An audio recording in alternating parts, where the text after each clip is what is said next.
You're listening to Boggy Talk, Faith Conversations in the Mud, a resource of Church on Bayshore. Well, hello, and welcome to today's episode of Boggy Talk. Hey guys, how are you? Fried, because we just finished calendar planning for 2025, and I feel like I don't have brain cells left. Yes, I also feel like Justin doesn't have brain cells left. No, I'm just kidding. It's so necessary, right, to sit down as a team. It is. We incorporated more people this year in the process. It is good. This was your first time, so Yeah. you had the look of bewilderment a few times. Oh, did I? Okay. I think you were like, oh, this is why I feel so busy, because we are. Yeah. Yes. Yeah. It was great to be a part of. It was good to see like the whole year's picture in advance and all that. So it helps us prioritize. That's good, and that's It what we helps talked about. people that a lot. say no. Yeah, exactly. Yeah, that's true. That's true. Well, We could do a whole episode on random events that people ask to get put on the calendar. I'm also getting old because this is for real. On Monday, I did yard work and cleaned out my garage. And so then Tuesday, I was like, I'm going to work out legs, because that's what I should do. And you're like, and then today, I'm like, my legs feel like I'm dying. the lactic acid. Yes. Here. Drink lots of water, stretch. That's when you're like, people are like, did you stretch? You're like, that's what old people do. And you're, no, I should stretch. Dude, those old ripped people at the gym stretch. They stretch. They do. Yeah. They know they're important. I goals. don't stretch. I don't have time. I feel like I got to get in here. I've got 30 minutes to do this in the gym, and I should stretch. My boys were making fun. They were laughing at this guy who was just walking through blue water without a shirt on, who's like 65, and I mean, he doesn't look like he's 25, but I'm like, if you're like 65, 70 years old and you look like that, he's going to tell you to put a shirt on because he's in decent shape. That's funny. So, yeah. Anyway. That is a common sight in blue water. Yeah, it is a common sight. Is it really? It is. Yeah. What about Freeport? Not in Freeport. You don't Not live as in real much. Freeport, though. You live, this that's is true. Hammock Bay is not Freeport. Yeah, it's a little different. Hammock Bay is like blue water relocated. Yeah, It really is. And we And nicer. have like the original Freeport people, and they don't like Hammock Bay. I could see and so that there's because you have a always that, brewery like, there. I guess there's just that tension of like you're not real Freeport, but anyways, so we're What's more liberal though? Blue Water has a cannabis place now, I think. Oh, Yeah, distribution. That's the first right. one. It does. Wow. Yeah, I saw that. Yeah. We got a mailer. we do not have one of those. So brewery so- I think yeah. we're winning. Yeah, probably. Maybe. Yeah. Maybe not. Well, Depends on how you define winning. this is true. Yeah, that's right. Did I say we're winning? Yes. Okay. Wasn't sure where you were going with that. So, Should we have given a disclaimer about this Boggy Talk episode? Yeah, This is I what think happens we when we should sit have. in meetings for 2 days and Yeah. plan out a year. brain is fried. All of Yes. those things. But, yeah. Okay, sorry, Kelly. No, it's fine. Well, we're in the middle of September, and when this episode drops, it's going to be the day before 9/11. So just kind of remembering that day, Yeah. somber day in our history and all of that. I don't know if this is cheesy or not, but that day to me, when people kind of do the Kennedy thing, like, where were you? Oh, yeah. Do you remember? Like, for you guys, how old were you? Where were you? Where were you in the Kennedy thing? Not Kennedy. I was a twinkle in my mother's eye. Okay. So I was actually, 9/11 hits really differently for me because I wasn't in the States. I was actually overseas at the time. I was living in South Korea, and it was a very strange feeling.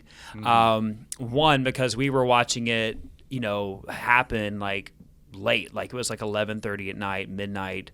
Our time, and we were watching it, and I don't know that I really fully understood its impact because I wasn't here for the feeling of being there. Where everybody's like going home. Yeah, I They mean, weren't so doing that in for South us, Korea. it did impact everyone's mood where I was in terms of the school, but we just had school the next day because it didn't really affect the operations of the school. It was an international school, so. But it did change, like going out in public, like in the Korean people generally, like in South Korea, they much love Americans. There's a military presence there, and so people would stop and be like, "So sorry," they would literally say that like in their accent. But also funny about the events, not about 9/11, was Thank you for that clarification. one of my coworkers was talking to her sister-in-law who was in the States and was like, "Yeah, we were watching Michigan, and it was like 11:30 at night, and she was like, "Wait a minute, you found out about it before us?" Oh, and she was like, "This is an adult," and she was like, "No, it was the same time, Right. just a different time zone." She's like, "No, why didn't you warn?" He was like yelling at her, "Why didn't you call me and warn me?" This is for real. For real. I'm not making this up.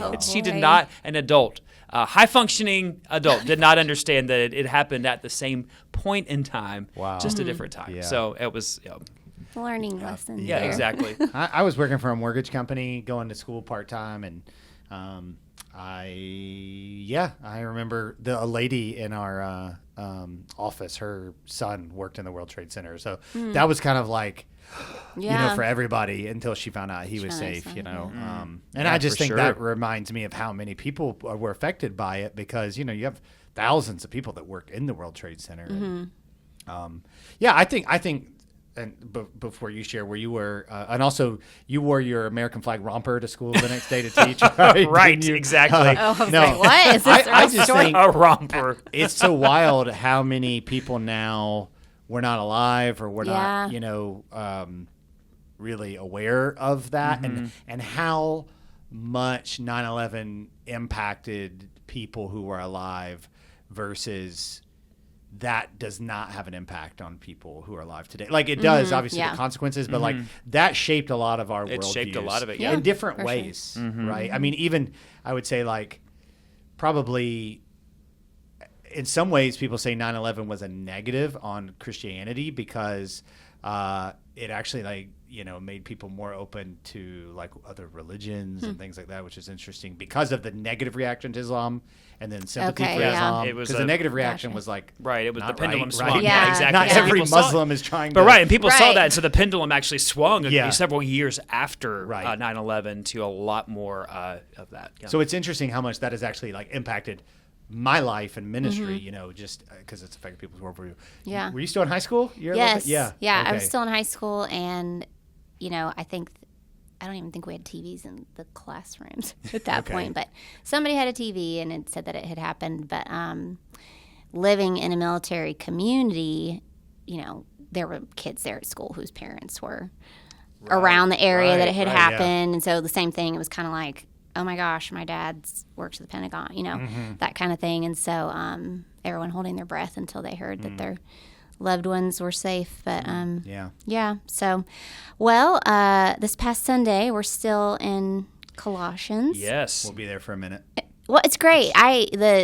The last couple chapters we've been on, I feel like you could camp could out. do And then the months on passage from those. this past Sunday, that 15 through 20, and you're on the second half of that. It really is. There's so much. I mean, it's just all about Jesus. Yeah. And you could go a long time on that. Yeah, it's wonderful. Well, there's a quote that you shared by J.D. Greer, and it said, "Jesus is not someone you put on a list of priorities. He's the page on which all other priorities are written." So what's the difference between those? Yeah.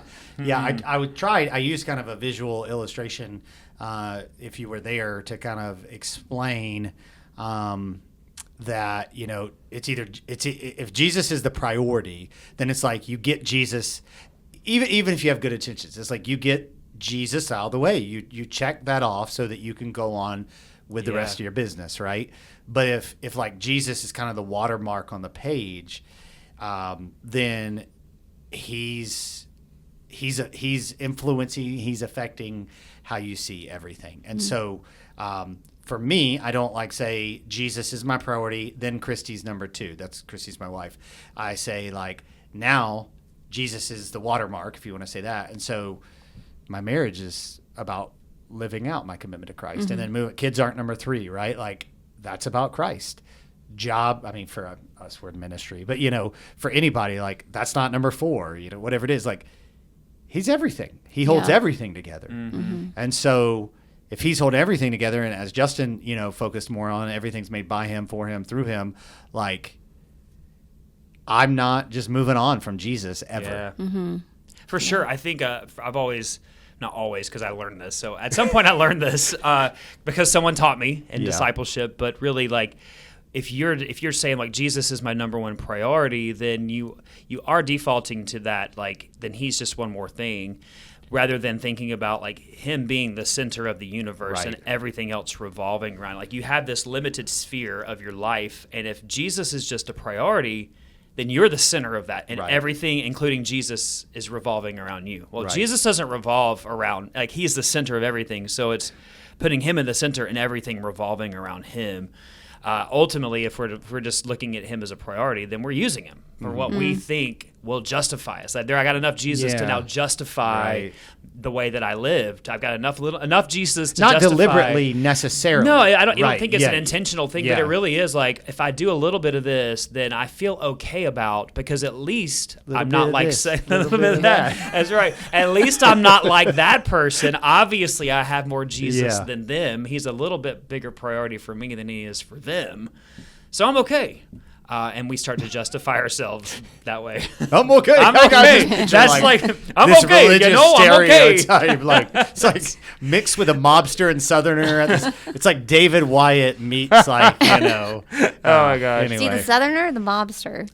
Both. Okay. He's a Southern mobster. He's a Southern mobster. You never see it coming. Oh yeah. I ran into him last week at your son's football game. Yeah. My son was there playing football too. I was like, "Hey, Poopah!" Who's calling me Poopah? Yeah, it was so funny. He's so funny. Oh, that's great. Yeah. So, how do we grow in that if that's not where we're there yet? If we, we're still kind of like, okay, I'm marking him off. Right. I'm, doing what I'm supposed to do in the morning, and then I'm just moving on. Right. How do we get to where he is the watermark? Yeah, Justin, I don't know, kind of unintentionally said this, but we have to be taught. I mean, I think, and it's modeled for us, and so, another thing I would say, like, and probably the most problematic thing is I think that people become, if Jesus is number one, and he's just number one, and then you have other things you want to do, I think people can become obstacles in your mind to Jesus being number one, that's for sure. instead of an opportunity for Jesus to be number one. Because, I mean, marriage is a mirror, right? Like, where do I have the hardest time living out my sanctification, my Christ-likeness? It's with Christy Ross. Like, and I think she would say the same thing, right? Like, most people, if they're honest, would say, like, it's so easy for me to preach that and easy for me to have a Bible study and talk about that. And then when Christy and I disagree or whatever it might be, but she's not getting in the way of me being like Christ. She's an opportunity for me to be like Christ. Mm-hmm. Right. Yeah. And so you begin to view like trials as a part of becoming like Christ instead of something that's a barrier to becoming like Christ. I think that's a big way this looks. And I think, and then blessings too, right? Like blessings aren't what you get from following Christ. Blessings are another opportunity to point people to Christ. And so that doesn't happen for most people the minute you give your life to Jesus. And so I do think seeing other people who are gospel, what's the Gospel Fluency by Vanderstelt? Yeah, that's a great book. He talks a lot about gospel saturation in the culture. I really do think it's that. And I think I've told people before, like, it's like going to a church that isn't gospel-centered, being in a community that isn't gospel-centered. It's like you don't know it until you've been in one. Right, yeah. Mm-hmm. And then you go to one, and then you try to go to other churches that aren't, and you're like, it's like I've been ruined, Like, the gospel's ruined me. Yeah, I know. But you're right. It's not flowing like it's not the lens that's there and you're looking through that. It's just like this extra piece that's there. So yeah, and I think you used the example of your wife, and I think that's a great way to look at it because, I mean, and you have a godly wife who is seeking the Lord. Like, and I think sometimes let's just say, I was that's getting frustrated with her. I'm just kidding. She doesn't listen to this, so she won't ever say that. Maybe it would be a resource in her becoming more. Just kidding. But I think, like, if you don't, let's say you don't have, and all three of us have great, wonderful, godly spouses, but let's say you didn't. Even that isn't an obstacle. I know. That is I'm glad you went there. But honestly, that doesn't mean that, like, that person doesn't stand in the way of Jesus being the center of your life or being the watermark. And I think we can use circumstances, and I'll lump people into that because the circumstances that we're in because of relationships, we use circumstances to be an excuse for this. Like, my life isn't what I want it to be. listen, everyone has a lot on their plate. I mean, I personally, there are people who don't, but I don't personally know anyone who's just like, life is easy, or just ridiculously easy. I mean, some have it easier than others, but all I do is win. I wish, but I think like we think that if we had someone else's circumstances, then it would be easier for us to prioritize, to watermark Jesus on everything, and that's not what he's asking us to do. He's saying like, no, I'm in the middle of everything. Let me be who I am to you, who you're designed for me to be. So I think not using people or circumstances as an excuse. Like I find myself doing this, that it'd be so much easier to be like Jesus if everyone else around me were more like, if my kids weren't disobedient at times, or if everyone just acted the way I want. But that's no excuse, because they could say the same thing about me, you know? We can't use those things as excuses. And I think really how the best way to grow in this is being taught and having people who are like helping you prioritize it, who are asking you. I mean, it really is. We will default back to our own ways. You know, someone in Life Group was talking about, I'm struggling to prioritize my time in the Word, and I was like, because like, yeah, true, you're busy, but we all are, and you just have to say like, this is non-negotiable in my time. Like my time with the Lord has got to be non-negotiable, because that centers me in everything else. Yeah. And I think, like you said, seeing examples, but you also have to have those people that can speak that honestly into your life. And spouses are great people, because they're going to, call you out on that for sure. But life groups, other things like that, just making sure that there is someone in your life that can do that, because it's easy to just not have those people, and you just keep doing the way that you've been doing, and because you're not letting anybody in, and that accountability piece isn't there. So yeah, he's been canceled because he said some sus stuff. But Andy Stanley wrote a book about, and I think he did a teaching series about 5 faith catalysts. And I can't remember all of them off the top of my head, but one is people teaching you. One is like pivotal circumstances. I think maybe like life transition. But anyway, like I need to look that up. But I think that what I would hope is that I would learn more from just hearing and being taught, but I would also say like circumstances, which we're talking about, we see as an obstacle and should be viewed as an opportunity, actually end up being God and his grace to us, his means of making us realize who is the center of the universe. Yeah, absolutely. And so, that's why we consider it pure joy, when we face trials of many kinds. And I was thinking, even in spite of me, like as I've looked back on my life as a believer through difficult circumstances, some that I caused, it's amazing to see God's grace and fruit in my life, because he is the one who holds it all together. So yeah, that's great. Well, one of our questions from one of our viewers we have, so we're switching gears here a little bit. I've always voted pro-life. What do I do if both candidates are pro-choice? Yeah, I was asked this question, okay. And I'll give a little background That's there, tough. and you guys maybe can chime in the background. So two backgrounds. Let's go like long. I'm just gonna chime in long range background, and then let's go immediate background. So long range background is there have been probably since Bill Clinton, maybe even before that, a great deal of Christians, evangelicals, who have felt that they were going to be a one-issue voter. And so they meant, even if they thought a lot of Clinton's policies were better and he was more fit, sorry, Bill Clinton's pro-choice, not going to vote for him. And so that has been continued, and so that's caused them to vote Republican. Yeah. So wouldn't you say that is accurate of a lot of people? Absolutely. Yes, absolutely. Yeah. I've heard people say that all the time. Well, this person's pro-choice, and so that's what they're voting for. And I would respect that rationale. Yeah, right. Absolutely. I mean, if you really believe life, I do too. So not like, but for clarity, if someone, including me, believes life happens at conception, if you think it is, murder for abortion, then you can't, in good conscience. I understand why you can't, in good conscience, vote for anyone who would be like, no, we're going to do that in our country. So, immediate background is a couple weeks ago, I guess on Truth Social, which I don't even know what that really is. It's like never heard of that. Less cool than I think X. it's because wasn't he banned from Twitter? No. Elon Musk banned him. Oh, I thought you were No, talking maybe about Trump. Sorry. Oh, Yeah, no, it is Trump. Oh. It is Trump on Truth Social. So maybe it's the alternative to Facebook. I don't know. I can't remember, but I think it's like his. It's another alternative. Does he own it? I don't Does know. Mark- Good question. Does that guy Zuckerberg? Alexander Jones or whatever his name is? Good You know what I'm I talking don't question. about? know. You know what I'm talking about? Alex Jones. Oh, I do know Alex. Yeah, I have no idea. Listen, Okay. This Anyway, is Truth diving into Social. Sorry. conspiracy Yeah, theories. so I'm sorry. like, I'm out. Sorry. So he said that he will be a choice for women's productive rights, Yeah. basically, for women and reproductive rights. So it's like, okay, what did he mean by that? And people are saying, hey, I mean, he's got to mean that women are going to have, they're going to have their reproductive rights, Yeah. which typically means they're going to have the Abortion, ability yeah. to, have an abortion.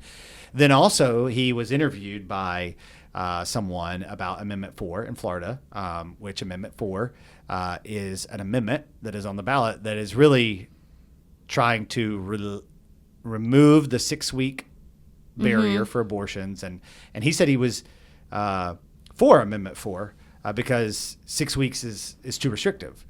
So again, not things that are traditionally pro-life. He's kind of come back on that and said, Right. no, I'm going to vote against Amendment 4. But this person's like, clearly, Trump is not pro-life. He may have pro-life candidates. He may have pro-life policies.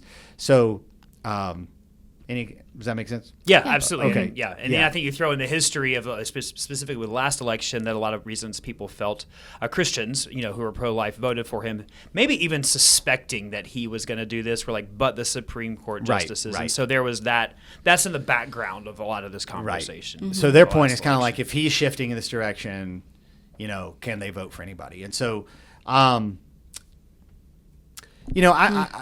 there's a lot of thoughts there. So one is, I think almost every candidate has been pro-choice to an extent. I think almost every candidate has said that there are, like George W. Bush said in the case of rape, incest, and harm to the mother, that there was abortion was legal in that case. So I don't think we've had a truly pro-life candidate in a long time, actually.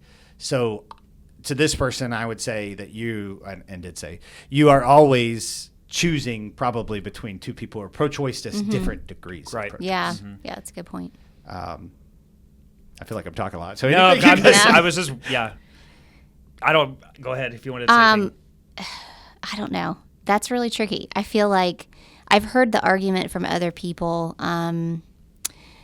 about the whole, because only Congress can make legislation. Yeah.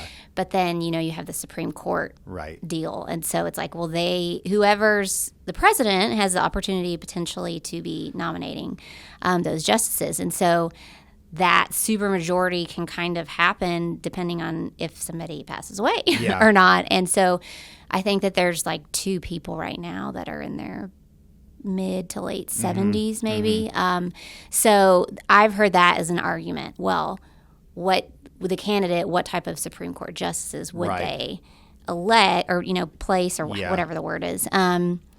Because obviously, like Roe versus Wade, they have a huge influence on things like that. So that's just another aspect of and I that. think we can get caught up in kind of the theoretical of this election, but I do think in this election you do have one who, so Trump, let's not pretend, Trump who, and I'm not endorsing any candidate here, not just because I'm a pastor and shit, just because I'm just speaking of the issues, who, okay, he's probably pro-choice.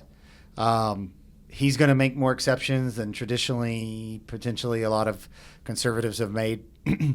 You have the other one in Kamala Harris, who, I mean, we're not just talking pro-choice. Right, yeah. We're talking like radical. And these are, this isn't me giving my opinion. This is like what she's said. Factual. I mean, the DNC the Democratic National Convention that's also a term that could be related to this, so that's why I feel like I need to clarify. Celebrated this, and so they were having abortions on demand basically at the convention. Yeah, so to me, like American politics, like idealism has got to be thrown out of the window. You're not voting, and I understand if someone in their conscience just says, I don't like in my Christian conscience, I'm not voting for anyone who might have any legislature. Yeah. I respect that. Right. But I would say when it comes to this issue, the choice you're making seems to be along the parties, and I'm an independent, but along the parties, one that is just running as fast as they can to all restrictions being lifted on abortion, and one that still has some. So. Yeah, the degree is very different. Yeah, I think, and I've said this before, it's just, I think as a Christian, if you had any like hope that a party was representing your faith, I think now it's absolutely not. Yeah. And I think just being honest about that, and if you to different levels, we've probably all been there. So there's no judgment in that. It's just you can really say. And I think when you look back at Trump and his history, while I would be hopeful, his whole life is marked by flip-flopping in commitments and words. So was his saying this shocking?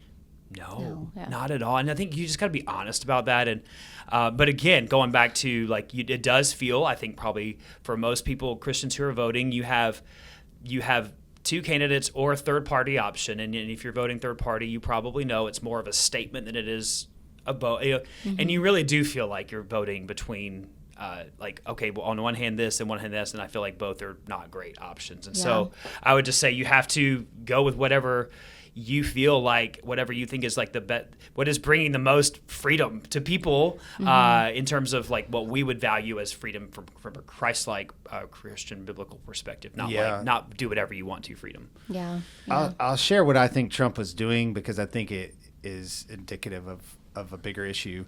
I think Trump is like, hey, I'm aware now that there are a growing number of people who might identify more with the Democratic Party, but are ticked off at how expensive groceries are. Okay, yeah. Mm-hmm. That if I let them have abortions, they'll vote for me. He's trying to scoop up that middle. Yeah, I really do think that's a big piece of it. And this is, to me, this is a very sad indictment on our culture. If you are pro-life, like truly pro-life, even if pro-life just means incest, rape, and death or harm to the mother, you are by far in the minority in America. We are a pro-choice nation. Yeah. And that should be alarming. That should be alarming. And I say that with respect. I think it gives me compassion for young women because young women are growing up where this is being taught, and the psychological effects of this are being dismissed, and they're having to be desensitized or eventually process and comes to terms with that. So I say that not as someone who's mad at any woman who's had an abortion, specifically many who have just been brought up in this culture. I say as someone that says that's how far we have gone from let's keep God out of the equation. Yeah. Right. So, and that's why a pro-life advocacy is incredibly important. Yeah. Why? Because of education and awareness. I mean, that's why it's vital that we continue to be a part of that. Yeah, but I don't think we're going to see. I would be unbelievably shocked if you saw, even from the Republicans, ever again a truly pro-life candidate. Yeah, that's because they know he or she has no chance of winning. Yeah. So. I think we boggied the water in that one. Yeah, we're down in the mud. For sure. America's down in the mud. Yeah. America. Yeah. On a lighter note. Please. I don't even. Okay. 2 days meetings of calendaring, and then we talk about politics. On a lighter note, Zuckerberg said that Biden paid him to Apparently, there was some. That's anyways. another episode, right? Yeah. That was crazy. Did y'all see that? Yeah, that I was surprised. Do you think he's being fully do you think he's just CY being? I can't say the other one. He's covering. I'd have missed what you're talking about. So you don't know no, what the Zuck said? No, Kelly, enlighten us. Well, he basically was like, "Yeah, I was being censored. Facebook was being censored through all of the COVID from the Biden administration, right?" What planet are we even living on? It was kind of weird that he. Goodness, yeah. So man. then George Orwell had no idea. Oh man. We're reading Is that that too highbrow? Is that too highbrow? Yeah. I brought us out of the bog, right? I know. Man, I'm just thinking, go back to middle school when we read Animal Farm, and we're like, this could never happen. We're living in Animal Farm. We are. Well, and I feel like it didn't really get talked about because I think that we're just like, Yeah, we knew. Probably. We knew. Yeah, Shocker. just kind of. It doesn't seem as well, shocking. no, I It's didn't probably know being that. talked about on Truth Social. Yes, this is true. Well, we need more good leaders. And speaking of, That's right. Good segue. that was Good really segue. bad. But how do people get involved with ministry leadership in Bayshore if they are interested? Oh, that's a great question. So I would say there's different, levels of leadership. Not that any are more important, but It's just 10,000 to get on level one. It's 20,000 to get on part level of our two. pyramid scheme. Basically, there's roles of serving that are open to anybody. You can go to our website and see a list of all those under the Serve tab, Church on Bayshore, Bayshore.org. Bayshore. But I think specifically there's levels of leadership, like with our ministry leadership teams, and maybe that's where this question's coming from. As part of our church structure, we have ministry leadership teams that help provide assistance in carrying out the vision and the ministry of the church. We have the personnel team, stewardship team, we have a discipleship team, an outreach team, a missions team. We also have deacons, and that in our structure, Ordained men. and that functions as a ministry team in our structure. And those basically those are church members who have demonstrated like our discipleship essentials: worship, grow, serve, give, reach. And you can apply for those. You can basically contact any of the pastors and let us know you're interested. A lot of times people are nominated those, like just because people get to know each other in a life group. They say, hey, well, have you thought about serving on this team? And then that's if you're interested in any of those roles, I think all of those ministry teams outside of deacons are open to any church member who's, again, showing worship, grow, serve, give, reach. You're involved. You're serving already in different ways. And you want to be involved in helping carry the work and set help for the ministry. Yeah. Yeah, life group wise, you would kind of express to your life group leader probably, or one of the pastors. I think you hit something that's very important. Like if you're like, hey, how can I be a decision maker here? If you're not already serving, you're probably not going to be. Yeah. Because like, why do you want to have an opinion without serving? Right, because there's going to be serving involved. I mean, we do have some much older people who have served for like 50 years of their life. Yeah. And so their counsel, they've kind of earned that right. Yeah. So is there like a cycle that where people can get involved, or is it just anytime? Basically it's ongoing. So when you're on a ministry leadership team, it's a commitment for up to 3 years. After 3 years, you do have to rotate off. Unless you become the chair. Unless you become the chair, and the chair of each ministry team serves on our board of trustees. You can serve for a total of 5 years on a ministry leadership team, including your chair. What that does is that means 5 years. So that keeps people rolling on and rolling off continuously, which has pros and cons. I would say one of the cons is it does slow us down a little bit, but that's also one of the cons. I mean, pros is that me and you need to be slowed down. Yeah, maybe a little bit, and but there's wisdom in the counsel of multitude, right. and it also does help carry some of the load and the vision into the church. It also, by people rotating off, prevents one person. I mean, some churches have this issue where one person gets on a board and they never are off. And so whatever is most important to them, and because they've been there a while or for whatever reasons, like what they say, and it can actually hinder the church in the leadership. And so it's a healthy system. I mean, it's, it is what it is. There's pros and cons again, but there's rotation on, rotation off. It's not a commitment to serve until the end of your life. Like there's an end to it. And all of those ministry teams right now, as long as your life expectancy is more than 5 years. That's right. They all do have openings, and so if you're interested, you can contact us. Yeah, that's good. Yeah, and you said you needed to be a member. You do have to be a member. Yes, an adult. An adult who's a member. Yes, that is a good clarification. I don't think there's an age requirement necessarily. It's just they're for adults. 18. I guess that would be I think legally. it might be 21, but there are exceptions made. Like you're supposed to have been a member for a year or two, but if the chairman of deacons, lead pastor, and chair of trustees all approve the exception, and it's like, well, if the three of us are all corrupt, then we got a big problem as a church in general that we put those 3 people in those roles. But and then again, you're talking more ministry leadership teams, but there's also life group leader, worship leader. Like that would be just plug in, start serving, and take all that ownership. all that's on our website for follow up. So and if you're like, hey, I want to grow as a leader. and have a call, reach out to one of us. And I mean, we will prioritize time, with you. You just got to be a little willing to work around our schedules and not just say, I can do it at this time and that's it. Right. Yeah, schedules are crazy. Yeah. So, That's a good point. Good question. Well, cool. Well, Like, look at Kelly Brown. She was like, Boggy Talk stinks, and I want to take it over. And here's no, I did not, actually. That was actually the first That was question. the most surprising. In the interview, we were like, "What areas do you think we have to go?" She's like, "Let me tell you about Boggy Talk, guys. Come on." No, You think not how it America is happens. messed up as a nation? Boggy Talk Nation. Still not really sure why I'm here, but that's okay. No, That's it's what great. George W. Bush said a bunch of times. Did when he was really? president. I love George W., just so you know. Oh, that's Yeah, yeah. awesome. That's good stuff. My dad's name is George W. Really? but, yeah. Oh, wow. George Franklin Oh, wow. Williamson. But yeah, Wow. we didn't call him JW or anything. Anyways, well, if you guys have any other questions, please send them our way. We love to hear them. And anything else to close us out? Nope. I don't think so. I think we've said enough. All right. Agreed. Well, thanks for tuning in, and we will see you guys next time. Thanks for listening to Boggy Talk. We are so glad you joined in the conversation. Go ahead and subscribe so you don't miss a beat.